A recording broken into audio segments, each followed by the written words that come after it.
नमस्कार, बहुत स्वागत है आपका हमारे इस खास कार्यक्रम सुलगते सवाल में। मैं हूं आपके साथ अमित शर्मा। सुलगते सवाल एक ऐसा मंच जिसमें हम जन सरोकार की बात करते हैं, उन मुद्दों को उठाते हैं जो सीधे तौर पर आपसे जुड़े हैं, आपको प्रभावित करते हैं। समस्याओं के समाधान पर बात होती है और जिम्मेदारों से जवाब भी तलब किए जाते हैं। सरकार जहां एक ओर स्कूलों को हाईटेक बनाने की बात कर रही है, वहीं जमीनी हकीकत कुछ और ही बयां कर रही है। जी हां, हम बात कर रहे हैं उज्जैन जिले के तराना तहसील के पास एक स्कूल की, जिसकी हालत देखकर आप भी दंग रह जाएंगे। न पानी की व्यवस्था, न साफ सफाई और न ही बच्चों के बैठने लायक माहौल। देखिए ये रिपोर्ट।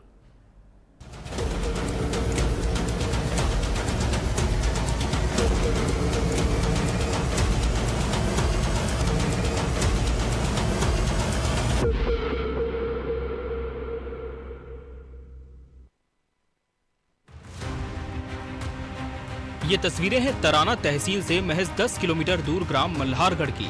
मेन रोड पर स्थित ये स्कूल बदहाल स्थिति में है। स्कूल के चारों ओर बड़ी बड़ी घास उगी हुई है और पूरे गांव का गंदा पानी स्कूल परिसर में इकट्ठा होता है। स्थिति इतनी गंभीर है कि यहाँ जानवर भी बैठने से कतरा जाएं। लेकिन इन्हीं हालातों में बच्चों को पढ़ाई कराई जा रही है और यही उन्हें मध्याह्न भोजन भी परोसा जाता है। पीने के पानी की कोई व्यवस्था नहीं और जो शौचालय बना है वो सालों से बंद पड़ा हुआ है।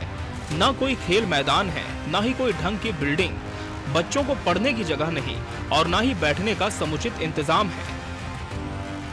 नहीं, कैसे चलाते? मतलब यदि पानी गिर जाता तो सामने कहाँ, या तो ना तो ग्राउंड है या बच्चों के खेलने का, ना आपको 2000 ओवन की कोई व्यवस्था है, कैसे है? बस मध्याह्न भोजन है ना, रूम में ही करा हुआ सर। और बाहर बच्चों के खेलने की कोई व्यवस्था? कोई व्यवस्था नहीं है बाहर। और आप 2000 ओवन कैसे कराते हैं हर साल 15 अगस्त को? बस ये जो सामने छोटी सी जगह है या रेत के सामने, हाँ, यहाँ पे करवाई जाना। बाकी सामने ग्राउंड की कोई व्यवस्था नहीं? कोई व्यवस्था नहीं है।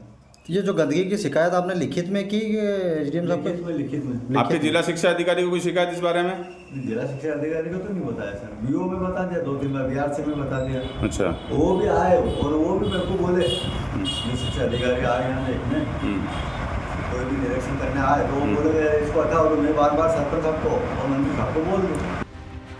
स्कूल की ये हालत और व्यवस्थाओं का ये आलम बताता है कि ये गैर जिम्मेदाराना रवैया और प्रशासन की अनदेखी के कारण हुआ है। अब इस मामले में जब टीवी 24 ने समस्या को हल करने के लिए जनप्रतिनिधियों से बात की तो उन्होंने कमियों को स्वीकार किया, पर सरकार के स्तर पर ध्यान नहीं देने की बात कहकर आरोप विभागीय अधिकारियों पर मढ़ दिया। एक तराना के पास एक स्कूल है मल्हारगढ़ में, वहाँ इतनी गंदगी है कि क्या बताएं हम आपको। बच्चे पढ़ते हैं उस गंदगी में, और आप स्वच्छ भारत की बात करते हैं तो कहाँ तक स्वच्छ भारत का सिस्टम सही है, ये बताइए आप बताया नहीं। मेरे ही जिला पंचायत क्षेत्र गांव है मल्हारगढ़, और निश्चित रूप से आपने बताया तो उस तारतम्य में भी एजीएम साहब से बात करूंगा। और अभी मैं जा ही रहा हूं तराना, अभी वस्तुस्थिति को स्थिति वहाँ भी देखूंगा, और फिर मैं डीओ से बात करूंगा, कलेक्टर साहब से बात करूँगा, जिला पंचायत सीओ से बात करूंगा, और संबंधित विभाग जिनने भी अतिक्रमण कर रखा है उनके खिलाफ कार्रवाई कराएंगे और उस व्यवस्था को सुदृढ़ करवाएंगे। जहाँ कीचड़ हो रहा है मुहर्रम डलवा के व्यवस्था करवाएंगे। समस्या की गंभीरता को अधिकारी भी समझ रहे हैं। मौसम ने स्कूल में समस्या को और विकराल बना दिया है, जिसे प्रशासन के अधिकारी सुधार लेने की बात कह रहे हैं।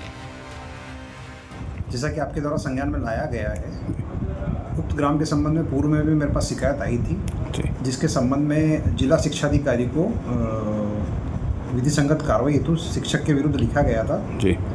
और अभी जो आपके द्वारा संज्ञान में लाया गया है, वहाँ सफाई नहीं है और अन्य चीज़ें जो हैं, उसके संबंध में बीआरसी को तत्काल उसको उस स्थान पर रवाना किया है और जांच करके जो भी विधि सम्मत कार्रवाई की जाएगी।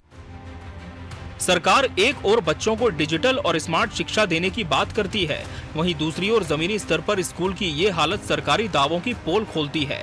सवाल यही है, क्या ऐसे हालात में देश का भविष्य सुरक्षित है? फिलहाल तो ये स्कूल बदहाली की मिसाल बना हुआ है।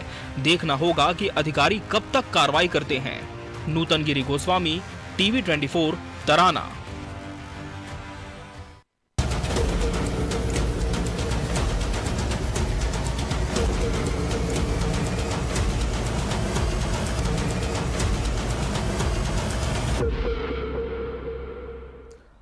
तो बदहाल स्कूल है और बेबस बच्चे हैं, ये आज का सुलगता सवाल है कि आखिर किसकी जिम्मेदारी है। क्यों स्कूल पर ध्यान नहीं दिया जा रहा। झाड़ झंखाड़ उड़ चुकी है और कहीं ना कहीं जो रास्ता है वो भी काफी दुर्गम है और उसी रास्ते को पार करते हुए बच्चे स्कूल तक पहुंचते हैं। जरा सोचिए कि बारिश में किस तरह से स्थिति इस पूरे रास्ते की हो जाती होगी। हर तरफ कीचड़ का सैलाब, लेकिन बच्चों को समय पर स्कूल पहुंचना है और इसी रास्ते से 2-4 होकर उन्हें हर रोज गुजरना पड़ता है। सीधा रुक कर लेंगे ग्राउंड का, जहां से हमारे सहयोगी नूतन गिरी गोस्वामी जुड़ेंगे, जो कि इन्होंने पूरे खबर को कवर किया है। और नूतन से हम जानेंगे कि आखिर ये स्कूल इस अवस्था में क्यों है, जिम्मेदारों ने क्या अभी तक इस पर संज्ञान लिया है या फिर नहीं।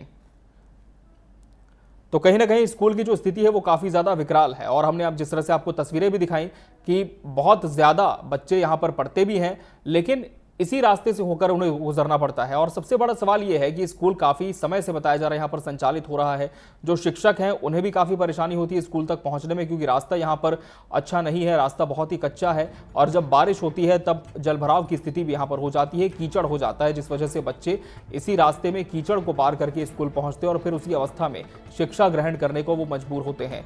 स्कूल की बिल्डिंग की बात करें तो स्कूल की बिल्डिंग को भी कोई खास मेंटेनेंस की तरफ से यहाँ पर ध्यान नहीं दिया जा रहा, रखरखाव अच्छा नहीं है और जो जनप्रतिनिधि है वो अब कह रहे हैं कि ये मामला हमारे माध्यम से उनके संज्ञान में पहुंचा है और संबंधित अधिकारियों से बात करेंगे और जो भी समाधान होगा उस पर चर्चा की जाएगी। हमारे सहयोगी नूतन गिरी गोस्वामी हमारे साथ इस खबर पर जुड़े हैं, जिन्होंने इस पूरी रिपोर्ट को भी कवर किया है। नूतन, कब से ये स्कूल यहाँ पर संचालित है और कितने बच्चे इसमें अध्ययनरत हैं?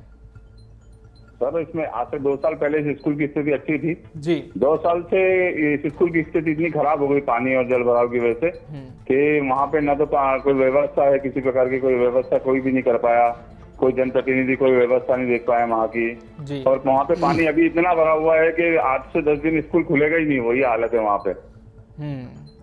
नूतन, और कितने बच्चे यहाँ पर पढ़ते हैं? 15 बच्चे हैं अभी फिलहाल यहाँ पे जी। कागजों में 15 बच्चे दर्शाते हैं कि 15 बच्चे यहाँ पढ़ने आते हैं। जी जी। कौन कौन सी कक्षाएं संचालित होती हैं? ये प्राथमिक है मैम सर, प्राथमिक स्कूल है छोटे बच्चों का। जी। और शिक्षकों की बात करें तो शिक्षक क्या समय पर आते हैं स्कूल यहाँ बच्चों को पढ़ाने के लिए? शिक्षक कहाँ, स्कूल ही नहीं खुलता सर। स्कूल में इनके वर्ड हैं जी कि स्कूल को खोलने में इनको शायद वहाँ गंदगी रहती है, तो आधे टाइम आते हैं, आधे टाइम वहीं के टीचर हैं जिनकी हमने पहले भी आज से 8 दिन पहले खबर लगाई थी।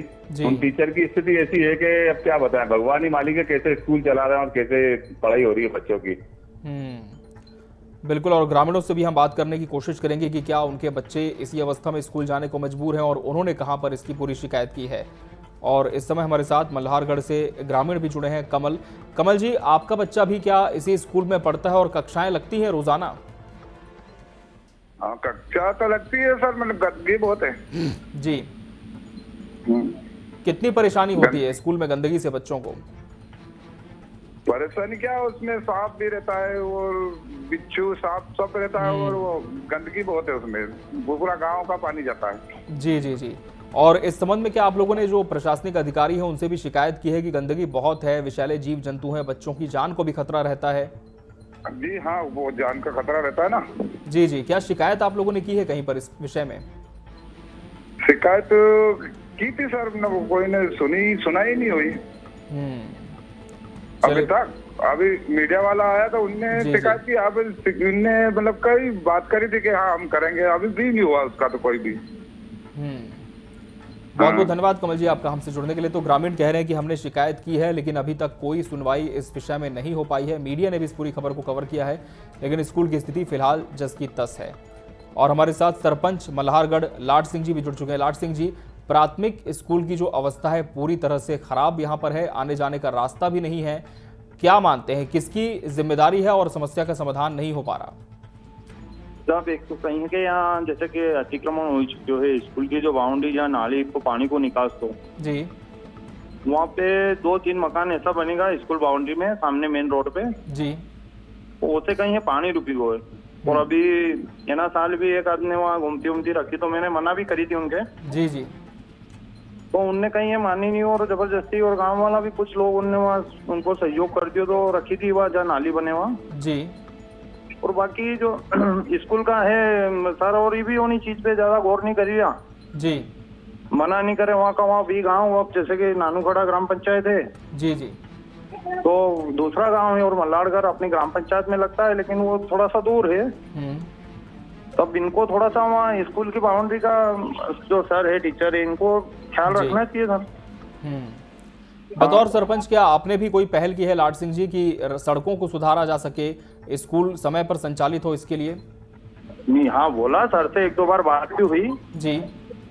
वो थोड़ा ध्यान कम देते हैं सर। एक आध बार आप बात करो तो बढ़िया रहेगा, बेहतर रहेगा सर। जी। हाँ, जो सड़कों की स्थिति है, आप मानते हैं कि वहां पर पानी निकासी की व्यवस्था नहीं है, अतिक्रमण हो गया, इस वजह से ये स्थिति है सड़क की वहां पर? हाँ, वो मेन ग्राउंड में है, मतलब वो जी। ग्राउंड जो है वो खराब हो जाए, जो स्कूल के सामने है ना, हाँ हाँ वो बच्चों बच्ची को जैसे खेलने की जगह और ये, जी अब वो गांव का पानी जाता है, पास में ही नदी लगी हुई है जी जी लेकिन जहाँ उसका जाने का निकासी है वहाँ पर 2-3 या 4 मकान बन गए, मतलब जी जी। वो ये अपने 2 मकान तो अपने टाइम से पहले ही बन गए थे वहाँ अपने कार्यकाल के, और एक अभी गए साल ही बना, तो उसमें कुछ लोगों ने अपन ने मना भी किया उसको, थाने भी गए थे अपन, काछा थाना आवेदन भी दिया था सर को जी, क्या जबरदस्ती का अतिक्रमण कर रहे, तो कुछ लोगों ने उनका फिर सहयोग भी कर दिया कि यार वेरी वे रख लें दो ये वो, ऐसे करके उनने मतलब वो पानी की निकासी बंद कर दी। जी हाँ, लेकिन सड़क अभी भी खराब है, आप क्या मानते हैं क्या समाधान हो सकता है इसके लिए?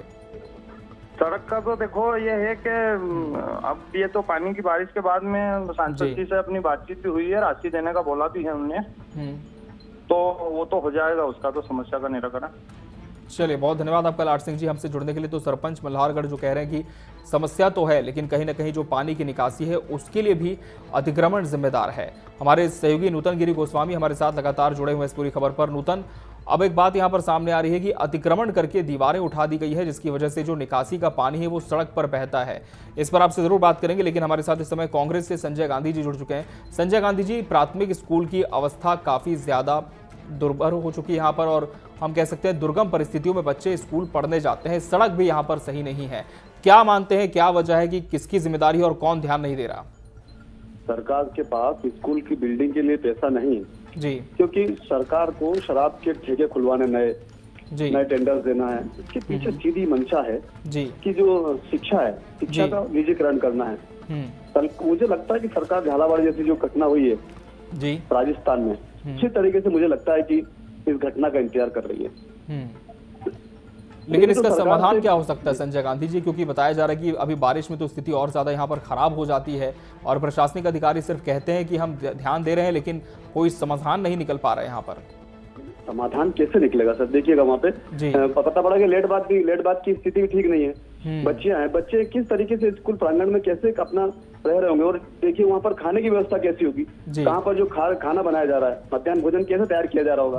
मतलब बड़ी सोचने वाला विषय विडंबना ये है जी कि मुश्किल से ताराना से 10 किलोमीटर दूरी, मतलब तहसील मुख्यालय से 10 किलोमीटर की दूरी पर ना कोई अधिकारी कर्मचारी जो वरिष्ठ जन है, उन लोगों का कोई ध्यान नहीं है इस ओर। मतलब ऐसा लगता है कि इसको लावारिस हालत में छोड़ दिया गया है। लेकिन सरकार को जो जिम्मेदार अधिकारी हैं यहाँ पर, देख तहसील के जिम्मेदार अधिकारी है, ये भ्रमण करते हैं, पता नहीं कहाँ दबिश देते हैं, क्या करते हैं, तो यहाँ पर अधिकारी को सोचना चाहिए थोड़ा सा, इस पर ध्यान देने की संजय जी, आप जुड़े रहेंगे हमारे साथ इस समय भाजपा उपाध्यक्ष वासुदेव पांडे जी भी जुड़ चुके हैं। वासुदेव पांडे जी, स्कूल की जो स्थिति है इसके लिए सीधे तौर पर कांग्रेस अब भाजपा को जिम्मेदार ठहरा रही है कि संवेदनशीलता नहीं है, ध्यान नहीं दिया जा रहा, लेकिन आप क्या वजह मानते हैं? नहीं, प्रशासन की कमजोरी है उसमें जी। लेकिन प्रशासन तो आपके अधीन है, क्या मानते हैं, क्या प्रशासनिक अधिकारी अब सरकार की बात भी नहीं सुन रहे हैं? अब ये तो नहीं कहूँगा मैं सरकार में हूँ, लेकिन कहीं ना कहीं उसमें प्रशासन की टाल मटोल है जी। अरे लेकिन क्यों, क्या निर्देश दिए जाते हैं उसका पालन प्रशासनिक अधिकारी करने से डरते नहीं है, खौफ नहीं खाते हैं? क्या वजह आप मानते हैं? वही सवाल है आपसे। वजह हमारा विधायक आ रहा है यहाँ, भाजपा का विधायक नहीं होने के कारण ध्यान नहीं दे पा रहे हैं वो विधायक। अच्छा, पूरे प्रदेश में लेकिन आपकी सरकार है वासुदेव जी, लेकिन एक क्षेत्र में यदि विधायक नहीं दे पाया तो क्या बच्चों को इसका खामियाजा भुगतना पड़ेगा?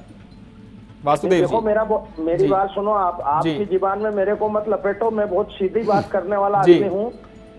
नहीं, लपेटा नहीं जा रहा है, सवाल आपसे है, क्या वजह है, क्यों नहीं यहाँ पर समाधान हो पा रहा है? मैं स्वीकार कर रहा हूँ ना कि वहाँ भारतीय जनता पार्टी का विधायक नहीं है 2 बार से जी, तो ये छोटी छोटी समस्या क्या है, विधायक अगर रहते हैं तो वो हल हो जाती है जल्दी जी। ठीक है संजय गांधी जी, क्या मानते हैं विधायक नहीं है भाजपा का, इस वजह से स्थिति यहाँ पर ऐसी है? ये क्या क्या बात बता रहे सर आप? तराना विधानसभा में आपका सांसद है यहाँ पर, इस लोकसभा के सांसद माननीय अनिल जी हैं, कैसी बातें कर रहे हैं सर? आप बहुत जिम्मेदार लोग हैं आदरणीय, ऐसी चर्चा करके आप क्या बताना चाह रहे हैं? विधायक नहीं इस कार की होगा कि कहीं विकास नहीं हो रहा है? विधायक जैसा हमारा आदमी देखा आपने, निरंतर पब्लिक के बीच में रहने वाला व्यक्ति, हमारे विधायक ने तो जो मापदंड स्थापित कर दिए वो कभी आप सोच भी नहीं सकते। जनता उसी को प्यार देती है जो काम करता है सर। बात को गलत ले जा रहा हूँ मैं कांग्रेस नहीं आदरणीय। ठीक है जवाब ले लेते हैं। जी वासुदेव पांडे जी, आपकी बात रखें जी। अरे नहीं हमारा विधायक बोला मैं। ठीक है चलिए, विधायक से इधर वासुदेव पांडे जी, क्या समाधान हो सकता है इस समस्या का? कब तक सड़क बन सकती है, कब तक स्कूल ठीक हो सकता है? माननीय, मैं बोला कि हमारा विधायक नहीं होने के कारण मैं समझ गए हम आपकी बात का तात्पर्य, आपकी पार्टी से विधायक नहीं होने के कारण आप कह रहे हैं, लेकिन अभी क्या समाधान हो सकता है? सांसद तो निश्चित तौर पर आपके इस क्षेत्र का प्रतिनिधित्व करते हैं, लेकिन एक स्कूल की जो समस्या है वो तो सरकार तक पहुंची है और इस पर बात भी चल रही है, लेकिन क्या प्रशासनिक अधिकारी आप कह रहे हैं कि टाल मटोल करते हैं, ध्यान नहीं देते हैं, तो उनके लिए क्या सरकार ने कोई समाधान सोचा है कि कड़ाई की जाए और इस स्कूल को सुधारा जाए? बिल्कुल सुधरना चाहिए, मैं इस पक्ष में हूँ। उस स्कूल के मेरे गांव से 3 किलोमीटर दूर है वो स्कूल। जी मैं भी चाहता हूँ कि वो व्यवस्था सुधरे जी। तो किसी पे दोषारोपण करने में वो व्यवस्था नहीं सुधरेगी। आपका टीवी चैनल धन्यवाद का पात्र है कि आपने मतलब उस समस्या को उठाई। रहा सवाल माननीय सांसद जी का, तो सांसद जी को क्या है, लोकसभा क्षेत्र बहुत बड़ा होता है, गाय बगाए कहीं ध्यान नहीं जाता, वो एक विषय अलग है जी। लेकिन आप कह रहे हैं वासुदेव जी कि प्रशासनिक अधिकारियों को निर्देश दिया गया लेकिन वो ध्यान नहीं दे रहे हैं, तो क्या अब कोई कड़ा एक्शन उनके खिलाफ में हो सकता है ताकि एक स्थिति का समाधान हो यहाँ पर स्कूल के लिए?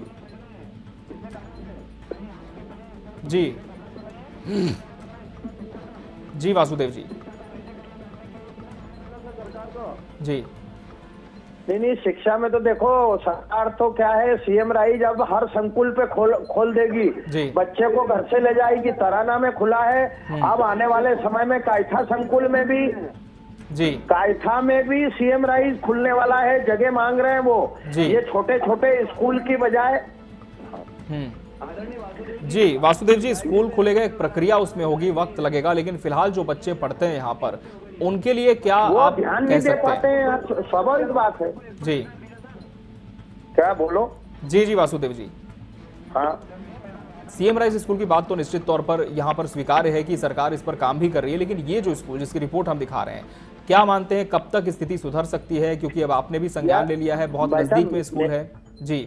मेरा निवेदन सुनो, मैं कांग्रेस का विधायक का नहीं बोल रहा हूँ, भाजपा का विधायक नहीं होने के कारण मैं उनके ऊपर आरोप लगाने का। ठीक है, वो विषय इतर है। चलिए, बहुत धन्यवाद आप दोनों का हमसे जुड़ने के लिए। तो यहाँ पर आरोप प्रत्यारोप शुरू हो चुका है कि किस पार्टी के विधायक हैं और विधायक नहीं होने की वजह से क्या स्थिति यहाँ पर ऐसी है।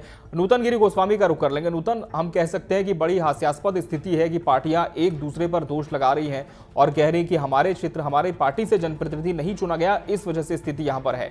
एक बात जो कि भाजपा उपाध्यक्ष स्वीकार रहे कि स्थिति तो वाकई बहुत विकराल है और इसके लिए प्रशासनिक अधिकारियों पर दोषारोपण हो रहा है। तो क्या सच्चाई इसमें है कि सरकार ने निर्देश दिए स्कूल को सुधारने के, लेकिन जो प्रशासनिक अमला है वो बड़ा ही ढीला है? सर, मेरा मतलब होता है जी, सरकार कहती है हम स्कूल को हाईटेक करेंगे जी, हम स्कूल को ऐसा बनाएंगे। अरे स्कूल को ऐसा कहाँ से बनाएंगे जहाँ जो प्राथमिक के बच्चे हैं उनको पढ़ने का या कुछ किसी प्रकार का कोई सुविधा नहीं है, और अपन बड़े स्कूल की हाईटेक स्कूल की बात कर रहे हैं। अभी आप छोटे लेवल पे, जहाँ पे छोटे लेवल का सिस्टम है वो कर नहीं पा रहे हैं और हाईटेक स्कूल की बात कर रहे हैं, वो कहाँ तक सत्यता है? वो कब होगा? वो तो उसमें तो बहुत टाइम लगेगा। आज इस बच्चे का क्या भविष्य, जो प्राथमिक में जा रहा है उस बच्चे का क्या भविष्य है? जी बिल्कुल, हमको 3 दिन का टाइम दिया गया था कि 3 दिन में हम लोग इस समस्या का हल कर देंगे। जनपद पंचायत में हम गए थे, जनपद पंचायत मैडम बोली चंचल दौली श्रीवास्तव मैम कि 3 दिन में मैं उस स्कूल की हालत सुधार दूंगी। एसडीएम साहब ने आदेश दिया था कि 3 दिन में उस स्कूल की हालत सुधारना है। आज तक उस स्कूल में कुछ नहीं हुआ, उल्टा और उस स्कूल में पानी भरने लग गया पूरे स्कूल में। बिल्कुल नूतन, और जिस तरह से हमारे साथ सरपंच भी जुड़े थे लाट सिंह, उनका कहना है कि अतिक्रमण करके कुछ दीवारें उठाई गई हैं जिस वजह से जो निकासी का पानी है सड़क पर बहता है। क्या यहाँ पर ये स्थिति है? हाँ सर, वही हालत है। तो पूरा स्कूल में पानी आज तो भर गया पूरे स्कूल में। अब वो 10 दिन तक पूरा स्कूल ही नहीं खुलेगा, 10-15 दिन तक, इतनी गंदी हालत है। लेकिन क्या अतिक्रमण इसके लिए जिम्मेदार माना जाए? नूतन, अतिक्रमण की बात यहाँ पर कही सरपंच ने। ये जो अतिक्रमण है और जो बड़े नेता लोग हैं जिन पे इनके सपोर्ट है, जो अतिक्रमण किए हैं मेन रोड पे, क्योंकि वहां से सब प्रशासनिक अधिकारी, प्रभारी मंत्री, बड़े बड़े नेता सभी उस रोड से निकलते हैं। कभी उस स्कूल की तरफ किसी ने ध्यान नहीं दिया कि भाई इस स्कूल में क्या हो रहा है, कितने बच्चे पढ़ रहे हैं, कभी भी ध्यान नहीं दिया उस स्कूल तरफ। ये भी एक बहुत संवेदनशील विषय है कि जिन्होंने अतिक्रमण किया है उन्हें बड़ी पार्टियों का संरक्षण है, जिस वजह से बच्चों को इसका खामियाजा भुगतना पड़ता है, क्योंकि निकासी की व्यवस्था नहीं है, लिहाजा सड़क पर पानी आता है और इस वजह से जलभराव होता है, कीचड़ होता है और बच्चे यहीं से गुजरने को मजबूर होते हैं। जब प्रशासनिक अधिकारियों से आपने बात की नूतन, तो उन्होंने संज्ञान तो लिया है, लेकिन क्या फौरी तौर पर कोई व्यवस्था करने की बात कही है, जैसे कि कोई वैकल्पिक बिल्डिंग यहाँ पर हो जाए जहाँ स्कूल संचालित हो सके? नहीं करना चाहते हैं, सब अपने अपने टालम टोल करते हैं। वो नूतन, रोकना चाहेंगे आपको। इस समय हमारे साथ बीईओ तराना शिक्षा विभाग तेज सिंह राठौड़ जी जुड़ चुके हैं। तेज सिंह राठौड़ जी, प्राथमिक स्कूल तराना का जिसकी तस्वीरें हम लगातार स्क्रीन पर दिखा रहे हैं, भवन के अलावा यदि हम बात करें तो गंदगी बहुत है तेज सिंह जी, और इसके अलावा सड़क भी बहुत ज्यादा खराब स्थिति में है। क्या शिकायत आप तक पहुंची है, कोई निर्देश दिए गए हैं आपकी तरफ से? जी सर, एक्चुअली मैं शिक्षा विभाग का प्रतिनिधित्व करता हूं और रोड और साफ सफाई के लिए जनपद जिम्मेदार हैं, तो इन्होंने कार्रवाई करी है सर, और प्रशासन ने इसको ध्यान में लिया है सर। जी, लेकिन स्थिति अभी भी सुधर नहीं पाई है तेज सिंह राठौड़ जी, क्या वजह आप मानते हैं, क्यों इतना वक्त लग रहा है? सर जी, अब एक्चुअली जिला प्रशासन इस पर ध्यान दे रहा है, अभी कुछ न कुछ एक्शन इस पर किया जाएगा और जल्द से इसको दुरुस्त कर दिया जाएगा। बिल्कुल। क्या जमीन पर आपकी टीम पहुंची है सर्वे करने के लिए, स्थिति को आप लोगों ने देखा है? जिस दिन यह इंसिडेंट हुआ उसी दिन मैं पहुंच था और पूरा जमीनी स्तर पर मैंने उस चीज का निरीक्षण करा और ऊपर भी बात को पहुंचाया है, पत्र के माध्यम से भी और मौखिक तौर से भी, और निश्चित ही जिला प्रशासन और तराना प्रशासन इस बात का संज्ञान पूरे तरीके से ले लिया है और इस पर कार्रवाई होगी सर। बिल्कुल। फिर भी तेज सिंह राठौड़ जी, एक समय सीमा कब तक सोच लिए जाए कि कब तक समस्या का समाधान हो सकता है, सड़क सुधर सकती है? सर, इसके बारे में थोड़ा सा मैं सड़क के विषय में अभी आपसे कुछ नहीं कह पाऊंगा, क्योंकि मैं शिक्षा विभाग का प्रतिनिधित्व करता हूं, तो सड़क विभाग वाले जो है ग्रामीण सड़क योजना वाले, चलिए, तो आपको कहीं ना कहीं कोऑर्डिनेशन लगातार उनसे, और आपने भी सर्वे करके उन तक ये बात पहुंचाई है। बहुत धन्यवाद आपका तेज सिंह राठौड़ जी हमसे जुड़ने के लिए। और हमारे साथ नूतन गिरी गोस्वामी भी इस पूरी खबर पर जुड़े हुए थे। बहुत बहुत धन्यवाद नूतन आपका भी हमसे जुड़ने के लिए। तो बेबस हो चुके हैं बच्चे और स्कूल पूरी तरह से बदहाल स्थिति में है। ये तराना से हमने आपको खबर दिखाई, सुलगते सवाल कार्यक्रम के माध्यम से हमने जिम्मेदारों से जवाब भी तलब किया। अब सभी का एक स्वर में कहना है कि हाँ, समस्या बहुत गंभीर है, इसका समाधान हो जाएगा। देखना होगा कि कब तक एक स्थायी समाधान इस पूरी समस्या का निकल पाता है और बच्चे बहुत अच्छी तरह से स्कूल जा पाते हैं और सड़कों की मरम्मत भी यहां पर होती है। बहरहाल, सुलगते सवाल में आज के लिए फिलहाल इतना ही। मुझे और पूरी टीम को दीजिए इजाजत। आप बने रहिए टीवी 24 के साथ। नमस्कार।